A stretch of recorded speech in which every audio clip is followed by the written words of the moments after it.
We all know the joke. Valve can't count to 3, resist a sale, and fail to filter these adult games that enter their ecosystem. Like seriously, who the hell even plays that? Its origins stem from this date, September the 12th, 2003, a day that will live in infamy for PC gamers. It's also the same day Stephen Curry was born, I think. You've just bought Half-Life 2. You've been waiting years for this game. The original Half-Life was one of the greatest games ever made, and this sequel is the most anticipated release in gaming history at the time. You get home, you take your pants off and tear open the box, you jam the disc into your computer, wait a year for it to load, and you're finally ready to do this. But you can't play it, not yet.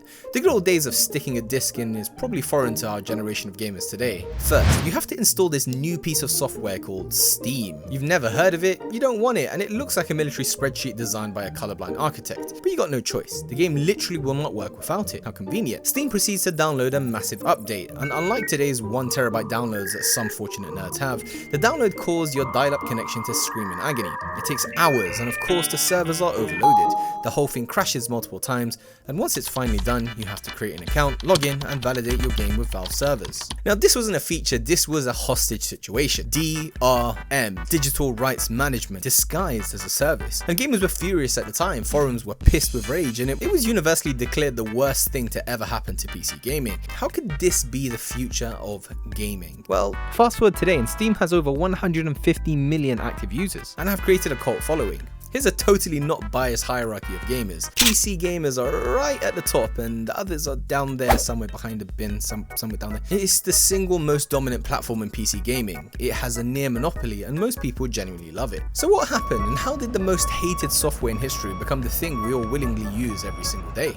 To understand Steam, you have to understand Gabe Newell. Unless you live under a rock or above the age of 63, he basically looks like a bearded uncle with sandals who can fix your printer while lecturing you about Linux for about 40 minutes. But underneath all this glorious white beard is a business mastermind. Gabe worked at Microsoft for 13 years and made bank there, but he hated it. He hated the corporate bureaucracy. He hated the suits telling him what to do. So in 1996, he and his colleague Mike Harrington left Microsoft, took their money and started a new company called Valve. They hired a bunch of talented developers and got to work with this little first-person shooter called Half-Life. It came out in 1998 and it was a phenomenon. It wasn't just a game, it was like a masterclass in design, and it won over 50 Games of the Year awards. Fast forward and now Valve has become super rich and respected, racking in millions. It could have followed the normal path, pump out sequels, I guess only up to 2, and create a franchise, make consistent money, but Gabe had a different philosophy. You see, he was a little different. He decided that Valve would be a company with no deadlines, no publishers, and no bosses. Unfortunately, this created a very specific problem.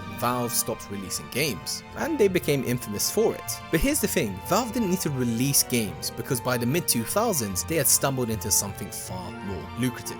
The piracy problem. In the early 2000s, PC gaming was dying, probably because most people were fidgeting with their Game Boys or PS2s, or at least that's what everyone said. The reason? Piracy. God forbid. The forsaken P word, the thing we've never ever done before. It was absurdly easy to pirate PC games though. Games didn't just have encryption and anti-piracy measures you get today. You downloaded a cracked copy from a dodgy site, burn it to a disk, install it, and boom, free game. Plus, you'd get a free DLC virus that turned your computer either to an adult entertainment site or infested your PC with this whatever that was. But that was part of the thrill. Publishers were losing their minds. They tried everything from CD keys, online activation, but Gabe Newell had a different theory. He famously said, piracy is a service problem.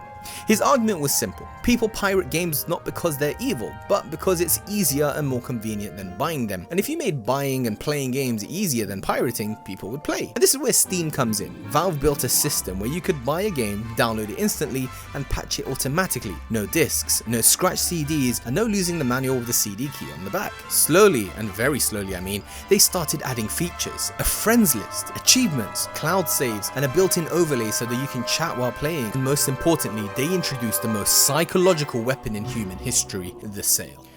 Oh, the sale. It feels like it's that time of the month where the school bully tells you to empty your pockets. Kinda have no choice, but this is where Valve became truly dangerous. They didn't just sell games, they turned buying games into an event. They gave you achievements for game collections, XP, sales, bundles, just filling your library with utter shit. Theme summer sale, the Steam winter sale, everything just became legendary. So you log in, you see a game that is normally 40 quid and now it's 3. Purchase. Do you want the game? No. Have you ever heard of the game before? Hell no.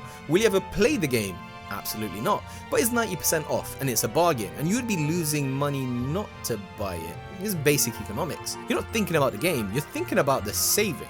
This leads to the uniquely Steam phenomenon known as the pile of shame. Every Steam user has one. It's a library of 400 games of which you have played probably like 10 at max.